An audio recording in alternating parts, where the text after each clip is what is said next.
So in today's video, we're going to go over this completing the square practice problem here. So let's get right into it. So the question reads, a baseball is hit by the batter and its height h in meters at any particular time, t in seconds, is given by the equation h equals negative 4.9 t squared plus 24t plus 2. At what time and height will the ball reach its maximum height? And we're going to round our answer to 2 decimal places. Okay, so few things to look out for here in this question is it's asking for the maximum height. And if we look at our equation over here, right, well, that t squared up there, that's how we're going to know that this is a quadratic or it's going to have the shape of a parabola, right? So for these questions, the first thing I always like doing is drawing a diagram. So let's say we've got our batter standing here with his baseball bat, and don't mind my art skills here. And he hits a ball, and when a ball flies, it's going to take the path of a parabola, so it's going to look something like this. Okay, and the ball is going to end up over here. So that's him hitting the baseball. Now they're asking for the maximum height, which is about that point right there. Well, when we're thinking of parabolas, what is the maximum height, right? Well, our maximum height for our parabola is what we call our vertex, right? So in order to find our vertex, we're going to need to take our equation here and put it into vertex form. So let's get into this here. So we have h equals negative 4.9 t squared plus 24t plus 2. Now, we can see if we want to get this into vertex form, we're going to need to complete the square of this here. Now to complete the square, we need our a term, or our leading coefficient, to just be 1. It's going to make it a lot easier to complete the square. So in order to do that, what we're going to do, and these are the steps you can always follow for completing the square, is start by factoring that negative 4.9 out of the first and the second term, or the a and the b term. So we're going to get negative 4.9 bracket t squared, right, minus 4.898t. And the way I got this number was just 24 divided by negative 4.9.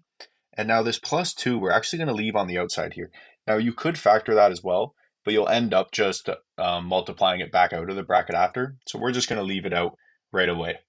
Now, in order to find, right, we can think of this as its own little question now. T squared minus 4.898t. And we need to find what our c term is to make this a perfect square. Well, luckily, we have an equation that we can always use to find our c term for perfect squares. And what it is c equals, bracket, our b term divided by 2 squared. So in this case, this will be 4, or negative 4.898 divided by 2, and all of that squared. If we plug this in our calculator, we should get that c is equal to 6, approximately. So now that we have our c term, now this is where completing the square, what we've got to do is add and subtract 6.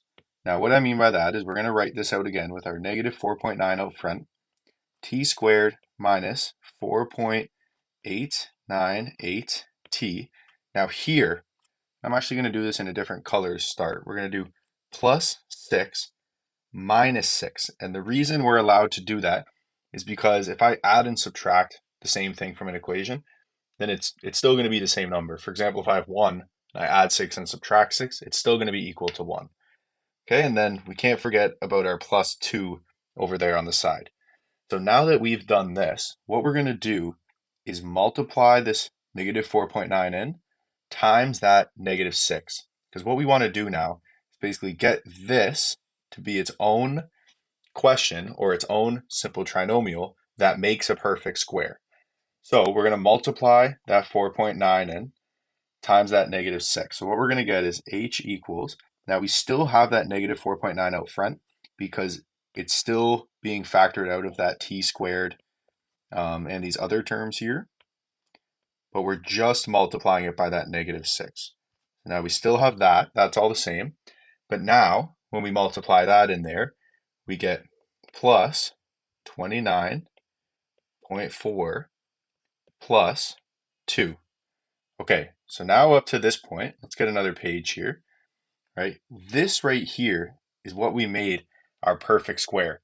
Now, our perfect square is going to take the form of bracket t plus something, and all of that is going to be squared. And that's what's going to make being a perfect square nice. So in order to find what that something is, well, we actually have already found what that is. All that is, if we pull this up here, is our first part is going to stay the same.